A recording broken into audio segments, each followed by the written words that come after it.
FY24 यानी वित्त वर्ष 2023-24 में फार्मा सेक्टर में करीब 8% की ग्रोथ देखने को मिली, जो कि इस सेक्टर के ज्यादातर मैनेजमेंट्स की ओर से दी गई 8 से 12% की गाइडेंस के लोअर एंड पर रही। लेकिन FY25 यानी मौजूदा वित्त वर्ष में फार्मा सेक्टर की ग्रोथ को लेकर क्या अनुमान है, इस सेक्टर के लिए क्या रिस्क हैं, FY24 में इस सेक्टर की कंपनियों का प्रदर्शन कैसा रहा है और अब फार्मा सेक्टर में कैसे रणनीति बनानी चाहिए, आइए इन सब के बारे में समझते हैं।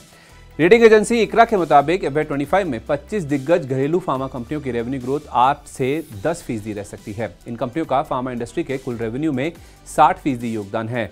FY24 में इन कंपनियों की आय ग्रोथ 13 से 14% रही थी। इकरा का मानना है कि ऊंचे बेस के चलते यूएस में रेवेन्यू ग्रोथ घटकर 8 से 10% और इसी तरह यूरोप में ग्रोथ 7 से 9% रहने का अनुमान है। इन दोनों बाजारों में साल दर साल 18 से 20% और 16 से 18% ओवरऑल ग्रोथ की उम्मीद है। उभरते बाजारों में 16 से 18% की तुलना में FY25 में साल दर साल 8 से 10% ग्रोथ संभव है, जबकि घरेलू बाजार में ग्रोथ 6 से 8% पर स्थिर रह सकती है।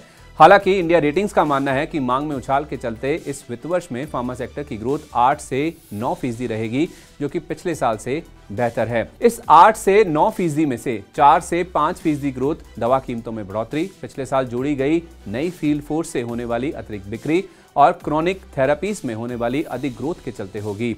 FY25 में अमेरिकी ड्रग रेगुलेटर US FDA की ओर से होने वाली जांच में तेज बढ़ोतरी संभव है, पर वन ऑफ प्रोडक्ट से रेवेन्यू की कमी के चलते यूएस की बिक्री या तो स्थिर रहेगी या करीब 5% की बढ़त दर्ज करेगी। इंडिया रेटिंग्स के मुताबिक कंपनियों के कामकाजी मार्जिन मजबूत रहेंगे, क्योंकि यूएस के जेनरिक बिजनेस में कीमतों में कमी थमी है, मार्केट में हाई वैल्यू प्रोडक्ट लॉन्च होने वाले हैं और कंपनियों की लागत भी कम हुई है। घरेलू फॉर्मुलेशन सेगमेंट में हाल में M&A एक्टिविटी यानी मर्जर और एक्विजिशन का सिलसिला देखने को मिला, जो जारी रह सकता है। लेकिन सबसे ज्यादा बुलिश हैं ब्रोकिंग हाउस शेर खान, जिनका मानना है कि FY25 में सेक्टर की रेवेन्यू ग्रोथ साल दर साल 11% रहेगी। सेक्टर की आय बढ़कर 60,202 करोड़ रुपए, अबिड्डा यानी कामकाजी मुनाफा 24% बढ़कर 14,971 करोड़ रुपए और मुनाफा 43% बढ़कर 9,174 करोड़ रुपए रहेगा। तो एक बात तो साफ है कि FY25 ग्रोथ के लिहाज से फार्मा सेक्टर के लिए मजबूत रहने वाला है, लेकिन क्या इस सेक्टर के लिए कोई रिस्क या जोखिम भी है? रेटिंग एजेंसी इकरा का मानना है कि फिलहाल फार्मा इंडस्ट्री के लिए 2 बड़े जोखिम हैं। पहला, अमेरिकी ड्रग रेगुलेटर US FDA की ओर से पिछले 1 साल में भारतीय दवा कंपनियों को जारी वार्निंग लेटर्स और इंपोर्ट अलर्ट में बढ़ोतरी हुई है।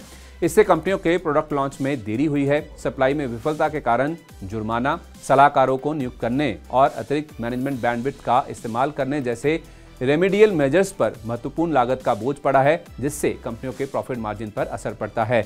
इसके अलावा अभी तक लाल सागर के संकट का असर फार्मा कंपनियों पर नहीं हुआ है, लेकिन सप्लाई चेन डिस्ट्रप्शंस या लॉजिस्टिक खर्च में बढ़ोतरी के बुरे असर को देखना अहम होगा। अब ये जानते हैं कि FY24 में फार्मा शेयरों का प्रदर्शन कैसा रहा है। जब हम 1 साल का रिटर्न देखते हैं तो सभी दिग्गज शेयर पॉजिटिव टेरिटरी में नजर आ रहे हैं, लेकिन 1 महीने का रिटर्न देखने पर डॉक्टर रेड्डीज, सन फार्मा, सिप्ला और लुपिन कमजोर नजर आ रहे हैं। इसी तरह एलेंबिक फार्मा, जिसने छोटी अवधि में निवेशकों को थोड़ा मायूस किया है, उसे छोड़ दें तो बाकी सब मिड कैप फार्मा शेयरों का प्रदर्शन अलग अलग अवधि के दौरान अच्छा ही रहा है। फार्मा की तुलना में हेल्थ केयर यानी हॉस्पिटल शेयरों का प्रदर्शन और भी अच्छा रहा है। अपोलो हॉस्पिटल्स को छोड़ बाकी सब शेयरों ने अच्छी कमाई करवाई है, क्योंकि एस्टर डीएम हेल्थकेयर के शेयर में छोटी अवधि का खराब प्रदर्शन केवल 118 रुपए के स्पेशल डिविडेंड के एडजस्टमेंट के चलते है। अब सबसे अहम सवाल, फार्मा सेक्टर के शेयरों में कैसे रणनीति बनानी चाहिए? ब्रोकिंग हाउस शेर खान की टॉपिक्स की बात करें तो दिग्गजों में सन फार्मा, डॉक्टर रेड्डीज और सिप्ला, वहीं मिड कैप में Sanofi India, strides pharma, Caplin point और हॉस्पिटल शेयरों में आर्टेमिस मेडिकेयर शामिल हैं। शेयर बाजार के एक्सपर्ट संतोष सिंह का मानना है कि दिग्गज फार्मा कंपनियों में GSK यानी ग्लेक्सो स्मिथ क्लाइन फार्मा में 40% अपसाइड के लिए खरीदारी की जा सकती है। हॉस्पिटल शेयरों में किम्स, नारायण हृदयालय, मेदांता और फोर्टिस हेल्थकेयर अच्छे हैं, पर 10 से 15% गिरावट पर खरीदारी करें। वहीं API बनाने वाली कंपनियों में डिविस लैब, लॉरस लैब्स और IOL केमिकल में 30 से 35% अपसाइड के लिए मध्यम से लंबी अवधि के लिए निवेश किया जा सकता है। कुल मिलाकर फार्मा शेयरों ने पिछले 6 से 12 महीने में जबरदस्त रिटर्न डिलीवर किए हैं। भले ही आगे ग्रोथ की संभावनाएं अच्छी हैं, लेकिन ऊंचे वैल्यूएशंस और जोखिम को ध्यान में रखते हुए इस सेक्टर के चुनिंदा शेयरों में लंबी अवधि के नजरिए से निवेश करने में ही समझदारी होगी।